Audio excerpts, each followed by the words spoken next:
So upon doing a live stream with some of my viewers recently, I came up with the idea to make a video that was about living life in a productive and fulfilled way. So question was broached about whether I get discouraged by low view count. And this was also coupled with a comment about how my business was doing, and it was doing great. Like, do I ever get discouraged by a low view count? And on my main channel, sometimes what does happen is that I don't necessarily get a crazy amount of views on a video.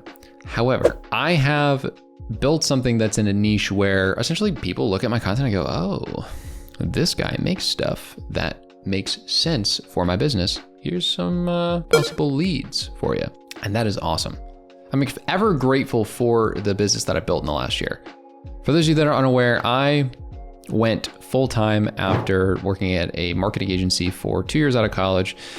And I haven't quite talked about something that allowed me to make that leap and why I'm not really that concerned when it comes to money outside of, trying to make content people enjoy and essentially do good by clients. I have been pretty fortunate my entire life with money.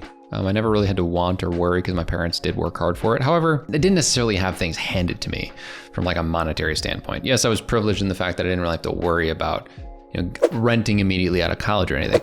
But I did some things after college that allowed me to make this leap, and I want to talk about some things that people seem to avoid nowadays. When you work in a productive manner, it ends up usually coming when you're in a headspace of being fearful of like, oh, I gotta get stuff done. If I don't get stuff done, like something bad will happen. Or it comes from like, you're grateful, you're excited, you're happy with what you're doing, so you're productive.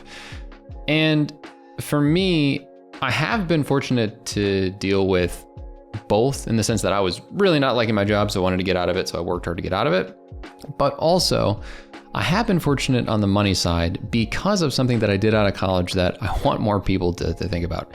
In America, there is this weird situation where the majority of people, they have come to the decision that having a large sum of debt over their head is something that is good because they can leverage the debt. And more Americans are choosing to charge it, though with credit card interest rates at a record 20.6%, many can't pay the bills. However, when you look at how much money people are making versus how much they're spending, and you see a lot of statistics on people's bank accounts basically not having more than a month of expenses in it, something about like 50% of people spend more than they make, some crazy stat in the United States like that. What is wild to me is the fact that some people would see my channel and be like, you can go full-time based on that?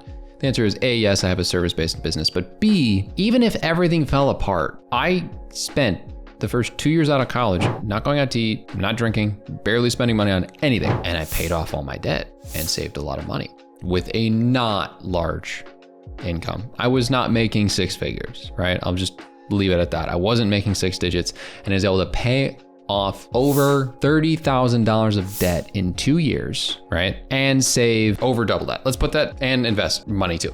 Let's put that in perspective. I wasn't making that much money. I was lucky enough to live at home, which is some sort of weird, crazy thing to people. But if you're coming out of college, or if you're in a position where you could live rent-free with your parents and you have a decent life situation and you are in a first world country, please give it a shot and just spend a year or two building a cushion. This is the easiest way to build a not that stressful life. It's like 2 years of essentially getting rid of your vices, although straight up, you could still have a lot of vices. You have a phone probably, and you have a streaming service, and you have YouTube if you're watching this. So something that I have noticed is that it's like frowned upon. And in order to cope with the fact that it's frowned upon or sad that someone would live at home, they just don't do it. It's like, well, it's not that sad. People live from home after they're in college and they save up money, and it's considered this thing in American culture where it's like, oh, this guy doesn't really have anything going for him. Why is he living at home? He should be with his friends. And then they talk about debt leveraging as if it's the right thing to do. I'm like, which one of these financial decisions makes more sense? Spending the couple years out of college doing this and taking the leap made it a lot better for me, because I was afraid. I was pretty afraid to make this leap. I was nervous. I'm still nervous now. It's been over a month. And the reason for that leap not being as bad is because I know that, oh my God, if everything goes to absolute, thank the Lord, I have something to fall back on, which is a college degree and no debt. Because good God, I cannot believe how much debt people have nowadays. It is sad and scary. But you know what isn't scary? What isn't scary is doing the right thing for yourself. doing the thing that really matters. And what really matters is putting yourself in a position for you to be less stressed. And if you are less stressed, but other people are making fun of you, believe me when I say that the incremental stress you're going to get from people making random jabs behind your back or in your face are nowhere near crippling debt feeling that you'll have if you have all of your student loans still on you, if you were to make a decision like this, or if you were to quit your job. People are like, oh, I can't quit my job.